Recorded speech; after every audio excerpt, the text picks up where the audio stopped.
Film की starting में हमें शिन नाम के एक 10 साल के छोटे से बच्चे को दिखाया जाता है जो युद्ध की चपेट में आकर अनाथ हो गया है। युद्ध में उसके पिता मारे गए जबकि उसकी माँ और उसके भाई को सैनिकों ने जलाकर मार दिया और युद्ध की वजह से उसकी तरह ही न जाने कितने बच्चे अनाथ हो चुके हैं और अब शिन को गुलाम बनाकर बेच दिया जाता है और उसको एक किसान ने खरीदा। जब शिन उस गाँव में गया तो वहाँ उसे एक और बच्चा मिलता है जिसका नाम चेन है और वो भी उस किसान का गुलाम है। वो किसान इनके ऊपर काफी जुल्म करता है, हद से ज्यादा काम करवाता है, पर इन दोनों के पास काम करने और जुल्म सहने के अलावा कोई दूसरा रास्ता नहीं था। फिर ये दोनों काफी अच्छे दोस्त बन जाते हैं। तब चेन शिन का एक बड़े भाई की तरह ख्याल रखता है और उसे बहुत मानता है। तब इन दोनों का एक ही सपना था कि वो दोनों बड़े होकर अब तक के इतिहास में सबसे महान आर्मी जनरल बनेंगे और साथ ही एक महान योद्धा भी। इसलिए दोनों हमेशा जंगल में तलवारबाजी की प्रैक्टिस करते थे। खैर इनके पास असली तलवार तो नहीं होती, इसलिए वो लकड़ी की तलवार से प्रैक्टिस करते और ऐसे करते करते कई साल बीत जाते हैं। अब दोनों बड़े हो चुके हैं। अभी भी दोनों लकड़ी की तलवार से ही एक दूसरे के साथ फाइट कर रहे होते हैं कि अचानक वहां से सेना की एक छोटी टुकड़ी गुजरती है और उनका जनरल इनके पास आकर इन दोनों की तलवारबाजी की स्किल देखता है और वो यह देखकर बहुत इम्प्रेस होता है। फिर जनरल उस आदमी के घर जाता है जो इनका मालिक था। तब वो आदमी जनरल को देखकर उसके पैरों में झुक जाता है। इसके बाद जनरल उससे कहता है कि मैं चेन को अपने साथ ले जाना चाहता हूँ ताकि मैं अपने सेना में अच्छे योद्धाओं को शामिल कर सकूँ।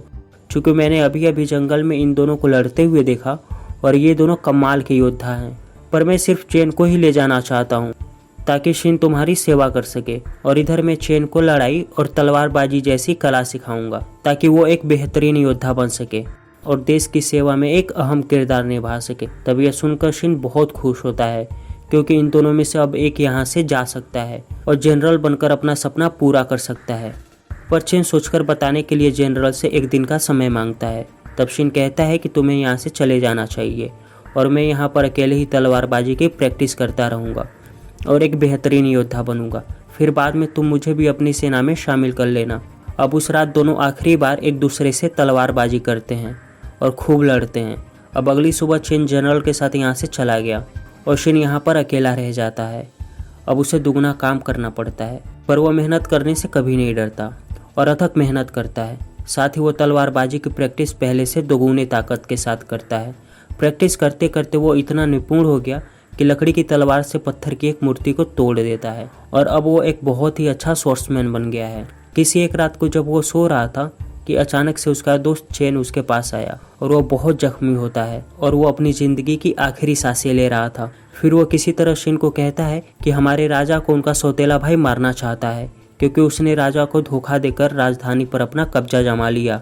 फिर जब वो राजा को मारने के लिए अपने सैनिक भेजे तब वो राजा को बचाने के चक्कर में खुद जख्मी हो गया क्योंकि सैनिकों ने खुद उसे राजा समझ लिया था। पर मैं किसी तरह उनसे बचते बचते बहुत मुश्किल से यहाँ तक पहुँचा हूँ।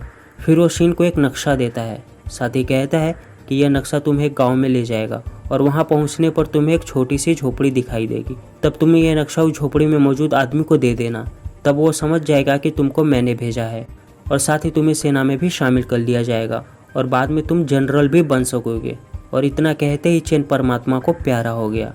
तब अपनी जान से भी प्यारे दोस्त की मृत्यु से शिन पूरी तरह से टूट गया क्योंकि इस दुनिया में चेन के अलावा उसका कोई भी नहीं था। तब वो उन लोगों से बदला लेने की कठोर कसम खाता है जिन लोगों ने चेन को मारा है। फिर वो नक्शा लेकर उस गांव की तरफ निकल जाता है। कुछ दूर आगे जाने पर रास्ते में उसे कुछ पागल लुटेरे मिले जो उस पर बिना तरस खाए हमला कर देते हैं। पर बदले की आग में जलता शिन अपनी तलवारबाजी से उन सभी के छक्के छुड़ा देता है क्योंकि वो वर्षों से तलवारबाजी करते करते इतना निपुण हो गया था कि उसके सामने कोई भी योद्धा टिक नहीं सकता था। अब लुटेरों का काम तमाम करके शिन उस गांव के लिए निकल जाता है, लेकिन तभी हम एक अजीब से जासूस को देखते हैं जो शिन पर नज़र रख रहा था। अब कुछ देर बाद शिन नक्शे के हिसाब से उस गाँव में पहुँच जाता है। तभी सामने उसे एक झुग्गी दिखाई देती है, पर जब वो उस घर का दरवाज़ा खोलता है तो सन्न रह जाता है क्योंकि सामने जो आदमी बैठा था वो हूबहू चीन जैसा दिख रहा था। इस पर शिन उसे चेन समझ लेता है, पर वो शख्स उसे बताता है कि मैं चेन नहीं हूँ बल्कि मैं इस देश का राजा हूँ जिसे मेरे भाई ने षड्यंत्र करके राजधानी पर कब्जा कर लिया है और मेरा नाम सेंग है। तब यह सुनकर शिन चौंक जाता है। फिर सेंग उसे बताता है कि मेरे जनरल ने तुम्हारे भाई को मेरे पास लाया, इसलिए नहीं कि वो अच्छा लड़ता है बल्कि इसलिए कि उसकी शक्ल मेरे जैसी थी। अब क्योंकि मेरे ही कुछ लोग मेरे खिलाफ साजिश कर रहे हैं जिसमें मेरा भाई भी है और मुझे कोई नुकसान ना पहुंचा पाए, इसलिए चैन को कई बार मेरी जगह पर रखा जाता था। और जब मेरे भाई के लोग महल पर कब्जा कर चुके थे और तब वो लोग मुझे मारने के लिए आए, तब उन्होंने चैन को किंग समझकर उस पर हमला किया, पर वो किसी तरह वहाँ से बच निकला और तुम्हारे पास आ गया। अब क्या था? ये बात सुनकर तो शिन का खून खोल उठता है और तब उसे पूरी कहानी समझ में आ जाती है कि क्यों जनरल चैन को खरीद कर यहाँ से राजमहल ले गया था और क्यों चैन की मृत्यु हुई। इसलिए वह चैन की मृत्यु का सबसे बड़ा कारण राजा को समझता है, क्योंकि राजा ने चैन को अगर अपना हमशक्ल बनाकर महल में उसकी जगह पेश नहीं किया होता तो चैन बच गया होता और आज उसके साथ होता। अब नेक्स्ट सीन में हम राजा के भाई के सैनिकों को देखते हैं जो उस गांव में पहुंच जाते हैं। फिर वहां पहुंचने के बाद उन्हें चैन की डेड बॉडी मिल जाती है, लेकिन उन्हें किसी तरह पता चल जाता है कि जिस लड़के को उन्होंने राजा समझकर मारा था, असल में वो राजा नहीं बल्कि उनका हमशक्ल था। इधर दूसरी तरफ उस गांव में वो कातिल पहुंच जाता है जिसने चैन को मारा था। वो यहाँ पर जैंग को मारने आया था। इस पर शिन उससे पूछता है कि तुम इसे क्यों मारना चाह रहे हो। तब जैंग उसे बताता है कि ये मेरे भाई का आदमी है और इसी ने तुम्हारे दोस्त को मारा है। तब शिन कहता है कि मैं पहले इसे मारूंगा फिर तुम्हें। तब शिन उस पर अटैक कर देता है, पर वो निंजा शिन पर काफ़ी भारी पड़ता है और साथ ही जैंग को भी मारता है। लेकिन शिन उठ खड़ा होता है और उस पर अटैक करता है। वो प्रैक्टिस करते करते तलवारबाजी में इतना माहिर हो गया था कि उसके आगे उस निंजा की एक न चली और शिन अपने बेहतरीन मूव से उसे वहीं पर ढेर कर देता है। उसकी तलवारबाजी को देखकर जैंग भी हैरान था, क्योंकि उसने जिसे मारा था वो खुद भी एक महान स्वॉर्ड्समैन था। अब वो जैंग के पास आता है, पर वो उसे माफ़ नहीं करता, क्योंकि उसे लगता है कहीं ना कहीं उसके दोस्त की मौत की वजह सिर्फ और सिर्फ जैंग है। तब जैंग उसे कहता है कि चैन ने देश हित और राजा के लिए अपनी जान दी और मैंने उसे महल छोड़ देने के लिए बोला था, पर उसने मेरा साथ नहीं छोड़ने का फैसला किया, क्योंकि उसे पता था कि अगर उसके भाई मिंग ने गद्दी पर अधिकार कर लिया तो पता नहीं कितने लोग मारे जाएंगे और न जाने कितने बच्चे गुलाम होंगे। इसलिए उसने मुझे बचाने के लिए खुद की जान दे दी और मैं दोबारा से अपने राज्य को हासिल करना चाहता हूँ, जिसके लिए मुझे तुम्हारी मदद की ज़रूरत है, ताकि मैं अपनी प्रजा को इस अत्याचारी से बचा सकूं। और मैं अपनी एक सेना बनाना चाहता हूं, ताकि मैं मिंग पर हमला कर अपने राज्य को दोबारा हासिल कर लूं। और इस तरह तुम मिंग को मारकर चैन की मौत का बदला भी ले सकते हो। नेक्स्ट सीन में हम जैंग के भाई मिंग को राजमहल में देखते हैं। उसने देश को हथिया तो लिया है, लेकिन वह अभी भी जैंग के जिंदा होने से बहुत ज़्यादा परेशान है। साथ ही वो अपने मंत्रियों से कहता है कि किसी भी कीमत पर तुम लोगों को जैंग को मारना होगा। इसके बाद मिंग अपने एक खास योद्धा को जैंग को मारने के लिए भेज देता है। दूसरी तरफ जब शिन और मिंग जंगल में होते हैं, तभी अजीब सा कॉस्ट्यूम वाला वो जासूस दिखता है और असल में वो लड़की होती है और वो शिंग और जैंग को जंगल में एक खुफिया रास्ते से उन्हें ले जाती है, ताकि मिंग के सैनिक उनको ना देख पाएं। अब कुछ दूर जाते ही मिंग का वो योद्धा अचानक से उनके सामने आ जाता है और वह जहरीली तीरों से उन पर अटैक कर देता है। तब शिन उसे फाइट करता है और दोनों में बहुत ही घमासान लड़ाई होती है, लेकिन अंत में शिन उसे मार गिराता है, पर उसे एक जहरीली तीर लग गई थी, इसलिए वो बेहोश हो जाता है। और जब उसकी आँख खुली तब वो एक कमरे में था। तब जैंग और जंगली लड़की उसका ख्याल रखती हैं। अगले दिन यहाँ पर बहुत सारे सैनिक आते हैं, जिसमें किंग का वो जनरल भी होता है जिसने चैन को खरीदा था। उसे देखकर शिन को बहुत गुस्सा आता है। तब जनरल किंग से कहता है कि मैं अभी भी आपका वफादार हूँ और साथ ही आपके लिए लड़ना चाहता हूँ।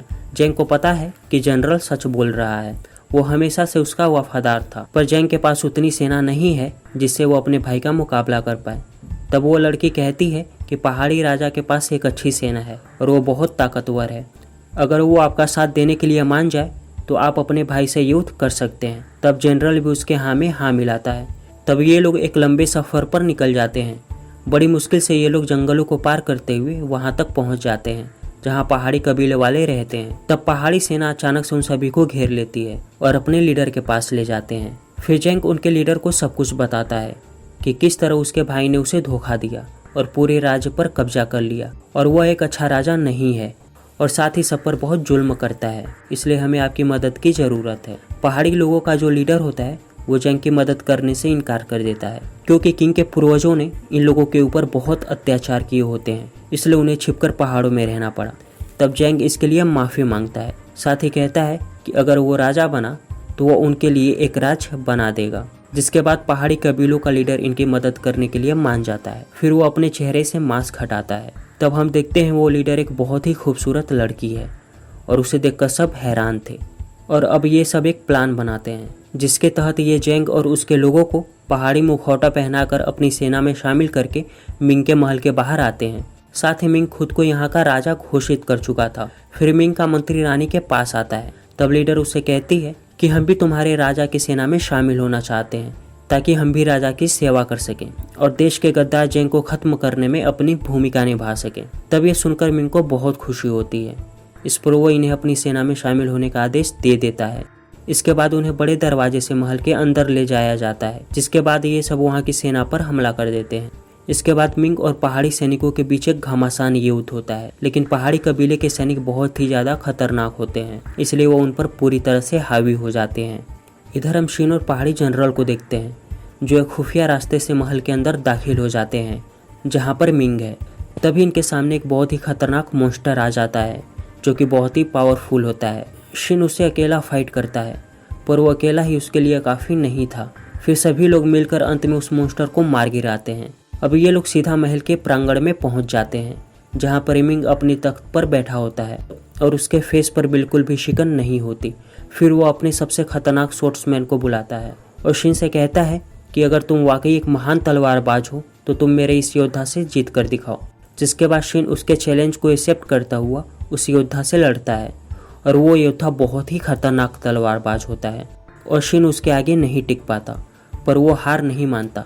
तभी उसे अपनी प्रैक्टिस के दिन याद आते हैं कि कैसे वो चैन को हराया करता था। तब वो उठ खड़ा होता है और उस योद्धा पर इतनी तेजी से वार करता है कि वो इसके वार का जवाब ही नहीं दे पाता और अंत में शिन उसे भी मार गिराता है।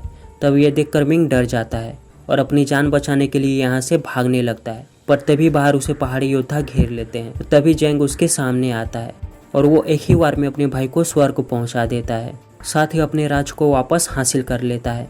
अब शिन ने भी अपनी जान से भी प्यारे दोस्त की मौत का बदला ले लिया है। साथ ही उसका हमेशा से जनरल बनने का सपना था, अब वो सपना भी पूरा हो चुका है क्योंकि चेन ने उसे अपनी सेना का जनरल नियुक्त कर दिया है। साथ ही वह अब एक महान तलवारबाज बन चुका है क्योंकि उसके जैसा तलवारबाज इस दुनिया में शायद ही कोई हो। साथ ही पहाड़ी रानी भी जेंग का हमेशा साथ देने के लिए तैयार हो जाती है और वो अपने लोगों के साथ यही रहकर खेती बाड़ी करती है। और इसी के साथ ये अमेजिंग मूवी यहीं पर खत्म होती है। तो दोस्तों, अगर आपको हमारी ये वीडियो पसंद आई हो तो हमारे इस चैनल को लाइक और सब्सक्राइब जरूर करें क्योंकि हमें आपकी सपोर्ट की बहुत ज़्यादा ज़रूरत है। तो मिलते हैं हम आपसे अपनी नेक्स्ट वीडियो में, तब तक के लिए टाटा और बाय बाय।